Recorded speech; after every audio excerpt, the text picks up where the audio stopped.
हम लोगों ने time period of physical pendulum ये पढ़ा था, देखिए 2 pi under root I naught by M G L. सबसे पहले तो ये फॉर्मूला आया था t equals 2 pi under root I naught by M G L, और बाद में यही फॉर्मूला हो गया था this is equal to 2 pi under root K square by L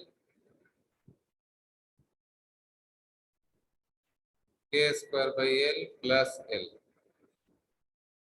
divided by जी। ये था ना फॉर्मूला। तो t equals 2 pi under root I naught by M G L, या तो आप ये याद रखिए या फिर इस फॉर्मेट में याद रखिए। इसमें ये ध्यान में रखना है कि k क्या था, रेडियस ऑफ गायरेशन था, l क्या है, distance between point of suspension and centre of mass of the body. ये दो फार्मूले मैंने आपको बताए, और t मिनिमम के लिए फार्मूला निकाला था, वो था k इक्वल्स l, तो वो आ गया था 2 pi under root 2k by ji,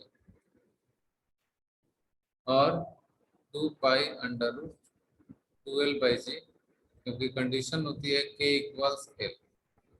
T minimum की कंडीशन थी k इक्वल्स l, ये कंडीशन थी।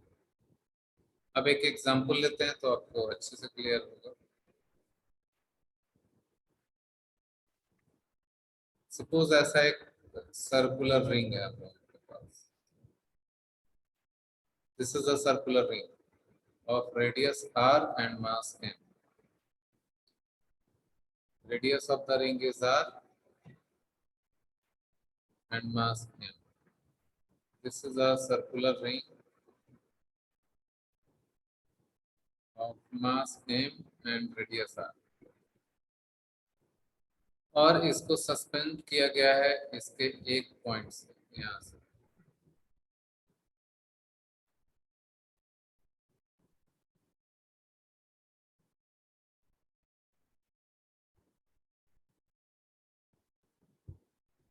This is the point of suspension.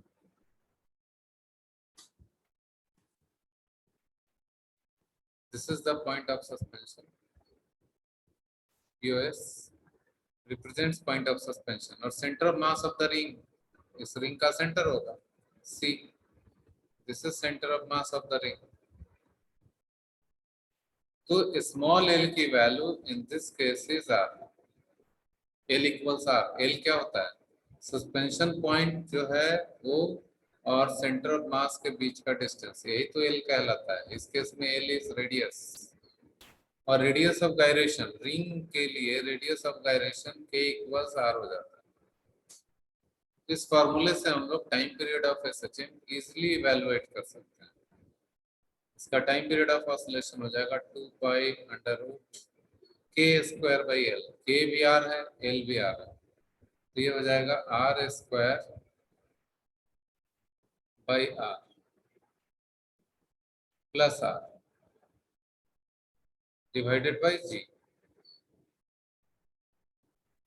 तो ये आ गया 2r by g, so it is 2 pi under root 2r by g. यानी ring का रेडियस अगर पता हो तो we can get the time period of SHM.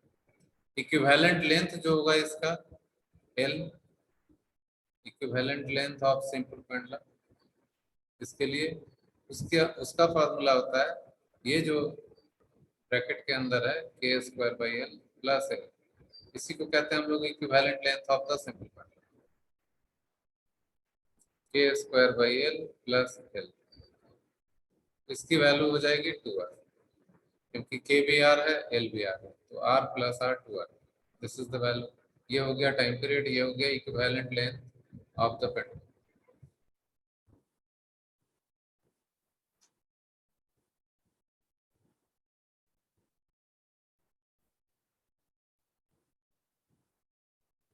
जो टाइम पीरियड का फॉर्मूला है उसी से आगे बढ़ते हैं। ये होता है 2 pi under root I naught by M G L. एक तो है ये, इससे भी आगे बढ़ सकते हैं, और दूसरा फॉर्मूला जो है 2 पाई अंडर 1/g के स्क्वायर बाई एल प्लस, दोनों से आगे बढ़ सकते हैं। इनिशियली टी नॉट जो होगा time period that is 1 by frequency, time period ही होता है 1/f, एफ को हम लोग लीनियर फ्रीक्वेंसी बोलते हैं और ओमेगा को एंगुलर फ्रीक्वेंसी कहते हैं। तो 2 pi under moment of inertia of the rod of length l, तो मोमेंट ऑफ इनर्शिया हो जाएगा, it is swinging from one end, तो एम एल स्क्वायर बाई 3, तो मास एम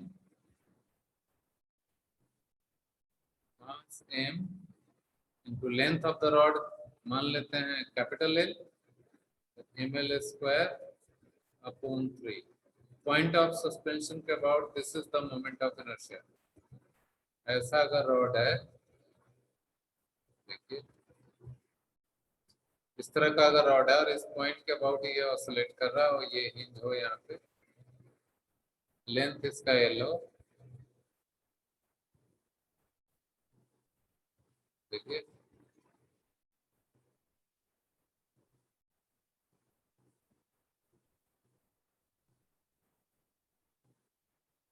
इस तरह का केस हो,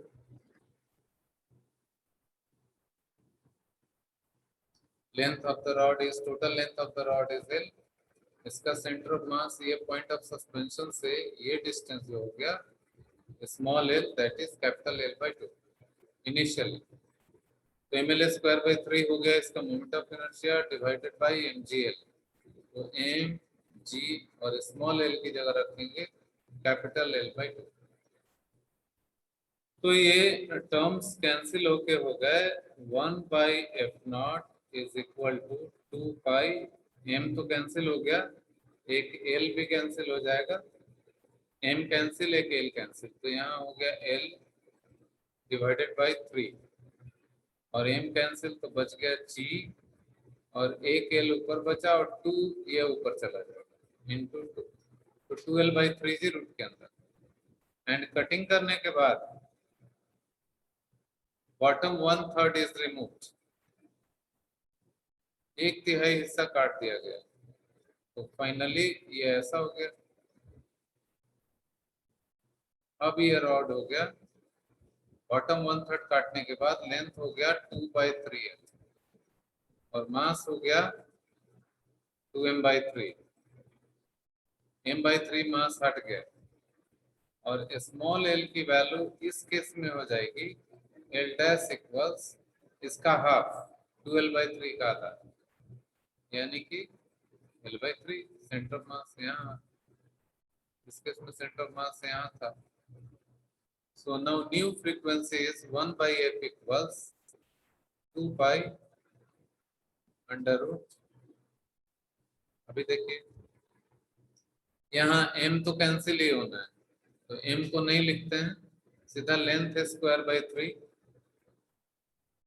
तो न्यू लेंथ हो गया 12/3 का whole square, m into L square by 3, m cut गया इसलिए m छोड़ दे रहा है, m एल स्क्वायर बाई 3 ये हो गया by M G L by 2, m नहीं लिखना है, g हो गया और ये स्मॉल एल का वैल्यू है, स्मॉल एल इज l/3, तो l/, यहाँ से आ गया 1/f equals 2 pi under root, एक एल कैंसिल हो गया तो न्यूमरेटर में आ गया, बच गया 12, 12 आ गया, ये 3 कैंसिल, नीचे में एक जी आ गया और ये 3 कैंसिल हुआ और नीचे में 9 आ जाएगा इंटू 9, 12/9 जी स्क्वायर है, हाँ तो यहाँ 4 हो जाएगा, 2 की जगह पे यहाँ 4 आ जाएगा, 4/9, सो दिस इज 4/9 और ये 3 कैंसिल, एक एल कैंसिल, ये आया फाइनल फ्रीक्वेंसी। दोनों फ्रीक्वेंसी वाले टर्म को डिवाइड कर दिया जाए, 1/f0 को 1/f से डिवाइड कर दिया जाए, 1/f0 डिवाइडेड बाय 1/f, क्या मिलेगा देखिए, 2 पाई इज कैंसिल, 1/f0 को हम लोगों ने डिवाइड किया है 1/f से, तो रूट के अंदर देखिए क्या आ जाएगा 12/3g, और यहाँ से आ जाएगा 4l/9g।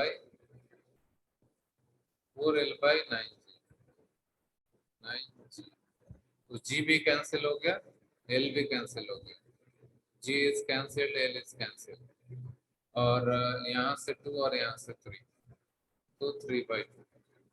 therefore f is under root 3/2 multiplied by f0. This is the answer.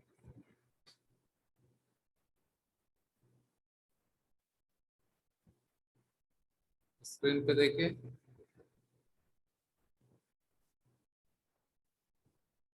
Question में लिखा है कि disc is suspended at a distance r/2 above its center. Suspension point पता चल गया, दिस इज द डिस्क, ये रेडियस r है,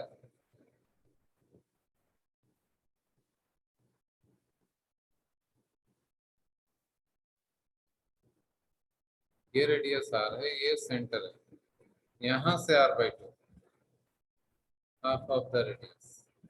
This is point of suspension. तो स्मॉल l की वैल्यू हो गई r/2, इक्विवेलेंट लेंथ होता है k²/l प्लस l।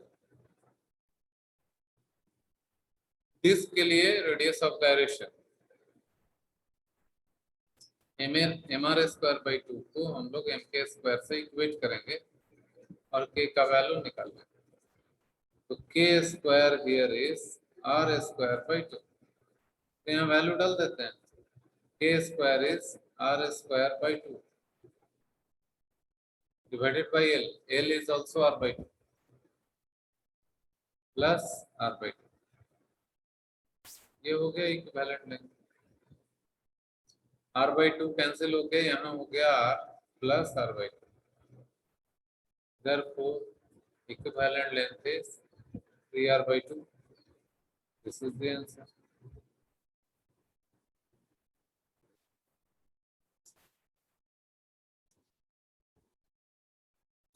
डायग्राम बना के सॉल्व करेंगे तो आसान लगेगा। hung up by one corner and oscillates.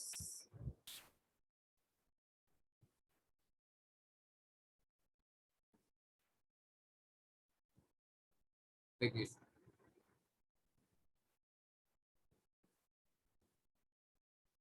Square lamina है, किसी एक कॉर्नर से उसको हैंग किया गया है, तो ऐसा दिखेगा ये, this is the square lamina, और इसको एक कॉर्नर से यहाँ से हैंग किया गया,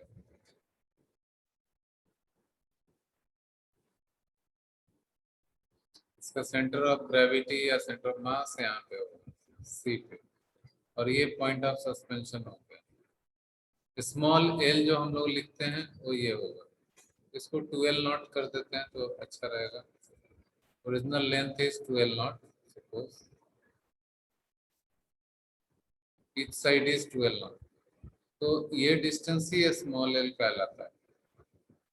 तो इस केस में सबसे पहला काम स्मॉल एल का वैल्यू निकाल लेते हैं, डायगोनल का हाफ है, डायगोनल का लेंथ होगा √2 टाइम्स साइड लेंथ, देखिए half of the diagonal, small L is half of the diagonal, diagonal का लेंथ है √2 times side of the square, side of the square is 2l0, this is 2l0, 2l0, 2l0, ये 2 cancel हो गया, तो ये आ गया √2 टाइम्स l, स्मॉल एल का वैल्यू तो आ गया। इक्विवेलेंट लेंथ होता है k²/l प्लस l, तो स्मॉल एल तो पता चल गया, सिर्फ k² पता करना है, तो लैमिना के लिए k² पता करने के लिए हम लोग यूज करेंगे ICM। ICM को लिखते हैं हम लोग mk², that is equal to laminar structure का जो मोमेंट ऑफ इनर्शिया होता है ICM, m/12 a² plus b², तो m/12 a square plus b square, यहाँ ए और बी दोनों बराबर है, a square plus b square, तो ए स्क्वायर हो गया 2L0 होल स्क्वायर, और बी स्क्वायर भी इतना ही, तो 2 से मल्टीप्लाई कर दीजिए।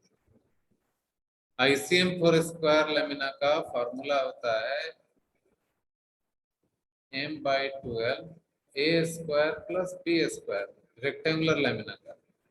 रेक्टेंगुलर लेमिना का आईसीएम होता है m/12 a square plus b square. Square lamina के केस में a इक्वल्स b हो जाएगा, इसलिए हमने इसी फॉर्मूले का इस्तेमाल किया। तो a बराबर b बराबर 2L, तो इसको सॉल्व किया तो k स्क्वायर की वैल्यू आ जाएगी, m cancel, so k square is 1/12, ये 2 स्क्वायर है तो ये हो गया into 4 into 2 into L0 square, तो ये आ गया k स्क्वायर इक्वल्स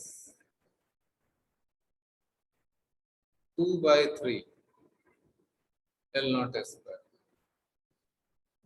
ये वैल्यू यहाँ डाल देते हैं। So equivalent length of the pendulum is k square by L. K square is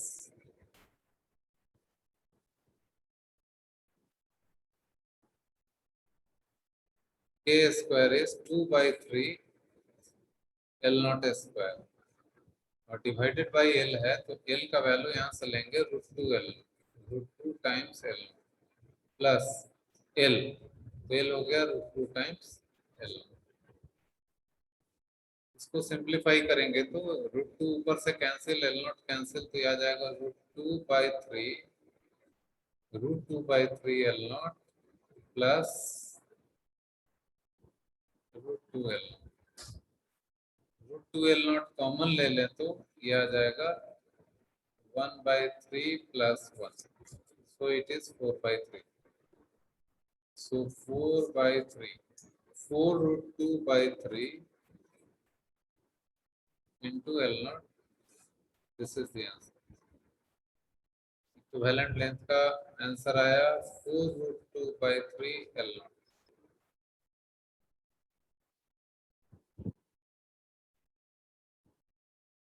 Name of the topic is combination of two simple harmonic motion.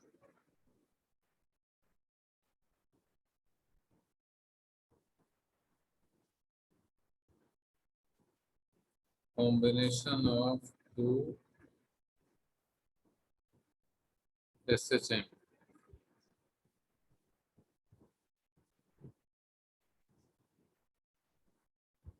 Combination of two simple harmonic motions. इसका meaning ये हुआ, suppose किसी object के ऊपर, ये कोई object है and there are two forces acting on this object, F1 and F2। F1 and F2 दोनों फोर्स काम कर रहे हैं, F1 की वजह से भी ऑब्जेक्ट SHM कर रहा है और F2 की वजह से भी ये ऑब्जेक्ट SHM कर रहा है। F1 alone is able to perform SHM for the object, ये ऑब्जेक्ट, इस ऑब्जेक्ट के ऊपर सिर्फ F1 लगता है तो ये ऑब्जेक्ट SHM करता है ये ऑब्जेक्ट, और F1 छोड़ देते हैं सिर्फ F2 लगता है तो भी SHM करता है।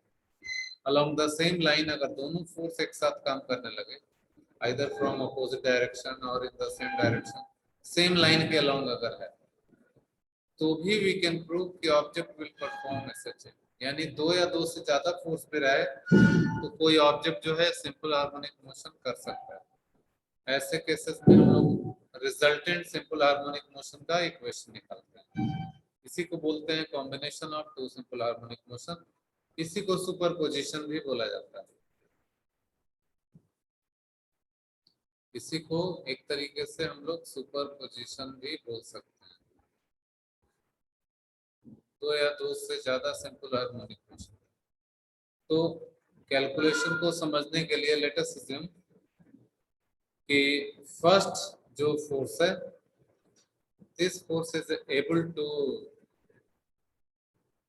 this force is capable of making the object perform SHM with the equation x1 equals a1 sin omega T, ये एसएचएम का equation.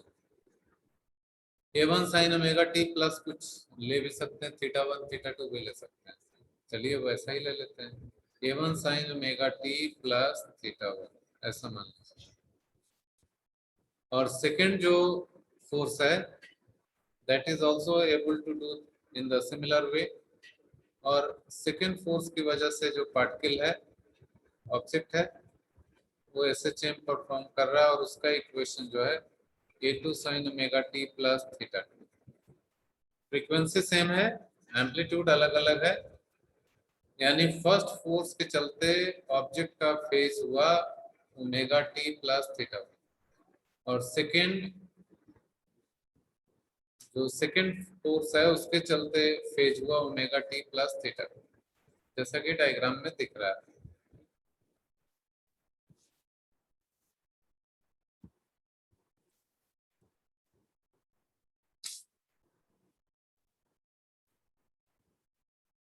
So it is clearly visible कि फर्स्ट फोर्स के चलते जो पार्टिकल एसएचएम कर रहा है उसका इक्वेशन ये है, और सेकंड फोर्स के चलते जो एसएचएम का इक्वेशन है वो ये है। And now these two forces are acting simultaneously when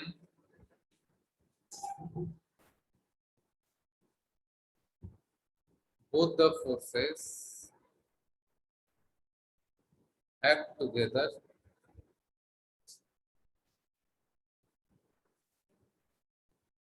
the resultant displacement is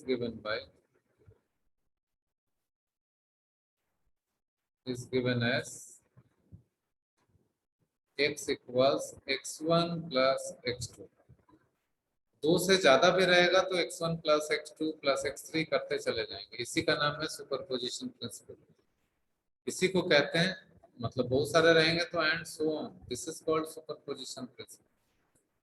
इसी का नाम है सुपरपोजिशन प्रिंसिपल, जो कि मेनली वेव्स एंड साउंड में यूज होगा। सुपरपोजिशन प्रिंसिपल जिसमें ये बताया गया है कि अगर किसी ऑब्जेक्ट के ऊपर एक साथ कई वेव्स आके टकराते हैं तो रिजल्टेड डिस्प्लेसमेंट सारे वेव्स का कॉम्बिनेशन से मिलता है। बस इसमें मैथमेटिकली सॉल्व करके हम लोग पढ़ रहे हैं मेनली कि रिजल्टेंट एम्पलीट्यूड बदल जाता है, उसको समझने के लिए। तो एक फर्स्ट अकेला एक फोर्स रहता तो ये डिस्प्लेसमेंट होता, दूसरा फोर्स अकेला रहता तो ये डिस्प्लेसमेंट होता, दोनों सेम डायरेक्शन में फोर्स लग रहा है तो रिजल्टेंट डिस्प्लेसमेंट ये होगा। इसको लेके हम लोग आगे बढ़ते हैं।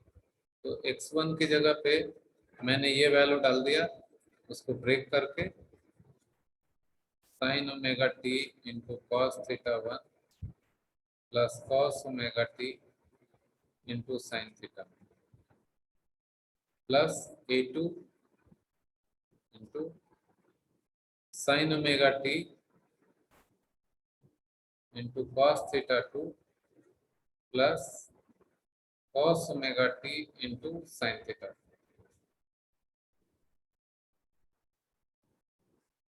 ऐसा हो गया। अब इसको थोड़ा रीअरेंज कर लेंगे। x equals sign omega T को एक साथ कर लेते हैं, साइन ओमेगा टी कॉमन ले लिया, बच गया a1 cos theta plus a2 cos theta, फिर cos ओमेगा टी को कॉमन ले लिया तो बचा a1 sin theta one plus a2 sin theta, ऐसा होगा। सो ओरिजिनल इक्वेशन अब इस फॉर्म में आ गया। हम लोगों का एम है कि रिजल्टेंट मोशन भी एसएचएम होगा वो दिखाना, एसएचएम के इक्वेशन में इसको फाइनली कन्वर्ट करना है। ये साइन ओमेगा टी है और ये दो टर्म है, ये सारे, इसको हम लोग कुछ एज्यूम कर सकते हैं, ये टर्म को और ये टर्म। जब एक्सपेरिमेंट करके देखा जाता है तो resultant motion is simple harmonic motion. तो हम लोग resultant motion simple harmonic motion क्यों होता है वो प्रूव करना चाह रहे हैं। इस पूरी क्वांटिटी को late us assume a cos theta, और इस पूरी क्वांटिटी को अज्यूम कर रहे हैं a sin थीटा। इसमें हमें अभी थीटा मालूम नहीं है, a इज रिजल्टेंट एम्पलीट्यूड ये मालूम नहीं है। सो अगर ऐसा हो गया तो इक्वेशन कैसा दिखेगा वो देखिए, sine omega t into a cos theta plus cos omega t into a sine theta, ऐसा दिखेगा। तो ये बेसिकली हो गया x equals a sine omega T plus theta, a common आ गया। सो रिजल्टेंट मोशन हम लोगों ने प्रूव कर दिया कि ये भी एसएचएम का ही इक्वेशन, एसएचएम के डिस्प्लेसमेंट, एसएचएम के लिए डिस्प्लेसमेंट का इक्वेशन ये standard equation, where A is resultant amplitude,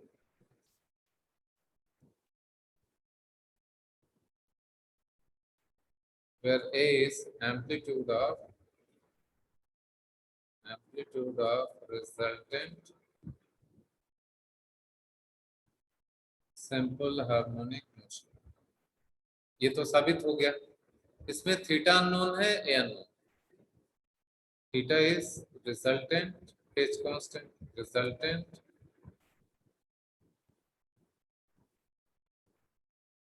phase constant. तो ये दोनों चीजें पता चल जाएंगी, ए और थीटा ये दोनों पता चल जाएगा। अभी देखिए कैसे पता चल जाएगा।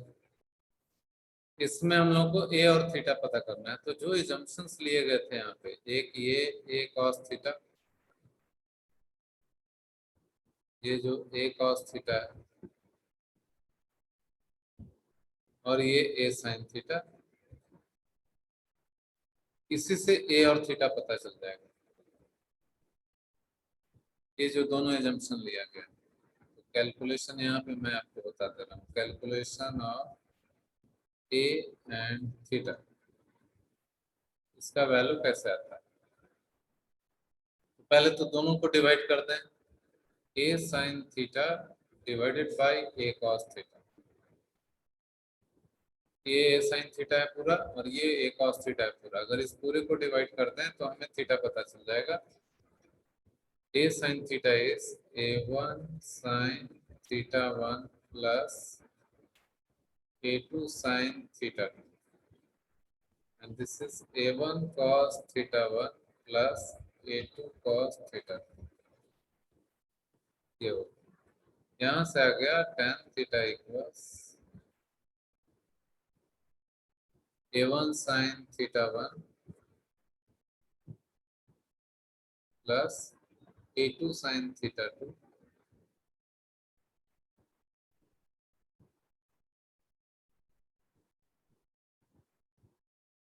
a2 sin theta 2 divided by a1 cos theta 1 plus a2 cos theta 2। Hence theta is tan inverse of this value। तो थीटा तो यहाँ पता चल गया, और स्क्वायर करके अगर ऐड करते हैं, स्क्वायरिंग एंड एडिंग, तो रिजल्टेंट एम्पलीट्यूड पता चल गया। स्क्वायरिंग एंड एडिंग जो एजम्पशन हम लोगों ने लिया था उसका, a sine theta whole square plus a cos theta whole square, तो आरएचएस में हो जाएगा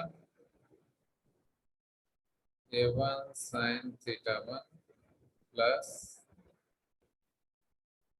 a2 sin theta 2 whole square plus a1 cos theta 1 plus a2 cos theta 2 whole square। So finally we are getting a square equals, इस bracket को open करेंगे तो a1 square sine square theta 1 यहाँ से आ जाएगा a1 square cos square theta, दोनों मिला के हो जाएगा a1 square plus a2 square a2 square sine square theta 2 a2 square cos square theta, ऐसा मिल जाएगा। प्लस लास्ट में एक टर्म बचेगा 2a1 a2, यहाँ से आ जाएगा 2a1 a2 sine theta 1 into sine theta 2, sign theta 1 into sine theta 2, और यहाँ से एक टर्म आ जाएगा cos theta 1 into cos theta. Just verify, यही आएगा ना। यहाँ पे तीन टर्म आएगा, पहला टर्म का स्क्वायर और इसका पहला टर्म का स्क्वायर a1 स्क्वायर, इसका सेकंड टर्म का स्क्वायर और इसका सेकंड टर्म का स्क्वायर cos स्क्वायर, ये a2 स्क्वायर हो गया। और ये जो ब्रैकेट में टर्म है this is cos theta 1 minus cos theta 2, therefore resultant amplitude is given by under root a1 square plus a2 square plus 2a1 a2 cos theta 1 minus theta 2। ये result आपको याद रखना। थीटा 1 क्या था, theta 2 क्या था, first wave का phase constant था थीटा 1, सेकंड वेव का फेज कांस्टेंट था थीटा 2। इसको हम लोग डेल्टा थीटा भी लिख सकते हैं, थीटा 1 माइनस थीटा 2। तो रिजल्टेंट एम्पलीट्यूड दोनों एम्पलीट्यूड पे डिपेंड करेगा और दोनों वेव्स के फेज कांस्टेंट पे डिपेंड करेगा। इस तरीके से एम्पलीट्यूड हम लोग रिजल्टेंट वेव का एम्पलीट्यूड निकालते हैं।